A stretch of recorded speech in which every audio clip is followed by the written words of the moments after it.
कांग्रेस के राज्यसभा सांसद विवेक तनखा और वरिष्ठ नेता प्रमोद कृष्णन के बयान लेके प्रदेश में राजनीति और तेज हो गए है। आज भाजपा के पूर्व मंत्री और प्रवक्ता अजय चंद्राकर हकीम की विवेक तनखा हिंदू आदर्शवाद के बारे में और हिंदू विचार के बारे में जो कहा थे उनका पहली सर्वोच्च न्यायालय के फैसला पढ़ के देख लेना चाहिए। उनका कहना है कि महात्मा गांधी आजादी के बाद कांग्रेस ला विसर्जित करे की बात कह रही है। राष्ट्र के कांग्रेस की राजनीति चलत है। वहीं आचार्य प्रमोद कृष्णन के भाजपा के हिंदुत्व वाले बयान के ऊपर अजय चंद्राकर के कहना रही है कि भाजपा केवल चुनाव के समय में हिंदुत्व की बात नहीं करे, बल्कि उनका रामलला के दर्शन और रामलला के मंदिर वाले बयान बहुत पुराना है। भाजपा आज नहीं अपन स्थापना के समय से ही हिंदुत्व की बात करत है। अजय चंद्राकर की यह कहना रही कि प्रदेश कांग्रेस अध्यक्ष मोहन मरकाम की कुर्सी खतरा में हवे और सुकमा में धर्मांतरण के बारे में विवेक तनखा और प्रमोद कृष्णन डहार ले एक भी बयान के नहीं आना उमन के वैचारिक अस्पष्टता ला दर्शाते। मोहन मरकाम जी की कुर्सी खतरे में है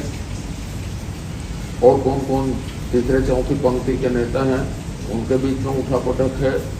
तो अभी तो पहले वो अपने पाए मजबूत कर लेना, बहुत मजबूत है भाजपा का, तो उससे जाने से कुछ नहीं होगा। प्रमोद कृष्णन जी या विवेक तनखा जी जिस प्रदेश से आते हैं पहले वहाँ के हालात पर चर्चा कर लें। एक दूसरा, कांग्रेस की आइडियोलॉजी क्या है ये विवेक तनखा जी बताएं।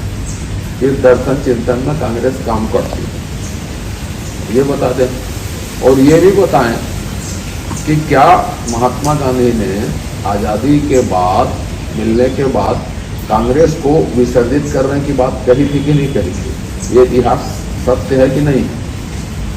और हिंदुत्व की बात है तो हिंदुत्व क्या है, विवेक तनखा जी वकील हैं, उनको सुप्रीम कोर्ट के जजमेंट को देख लेना चाहिए, समझ रहे ना। और जो परिभाषा करते हैं आचार्य प्रमोद कृष्णन जी, मैं उनको 14 जनवरी को आमंत्रित करेंगे ना हम रामलला दर्शन करने। किसी की कोई बपौती नहीं, हमने कहाँ बपौती हो। हम तो जो सुप्रीम कोर्ट ने व्यवस्था दी है उनको स्वीकार करते हैं। हम चुनावी हिंदुत्व की बात नहीं करते। हम चुनाव के समय दत्तात्रेय गोत्र और जनेऊ ऐसा कान में लपेटते हुए नहीं दिखाते। हमारी आस्थाएं दिखाने के लिए नहीं है। राम मंदिर जो बन रहा है 600 साल का संघर्ष है और भी ऐसे प्रतीक हैं देश में, और जाके देखना चाहिए। एक रिपोर्ट है, मैं चाहे तो आपके पास भेज दूंगा कि सुकमा में आदिवासी समाज के लोग कैसे एक दूसरे धर्म के साहित्य को जला रहे हैं। तो ये न प्रमोद कृष्णन जी को दिखेगा, ये न विवेक तनखा जी को दिखेगा, ना श्री भूपेश बघेल जी को दिखेगा। ये चुनावी लोग हैं। ब्यूरो रिपोर्ट, उतलाखा न्यूज।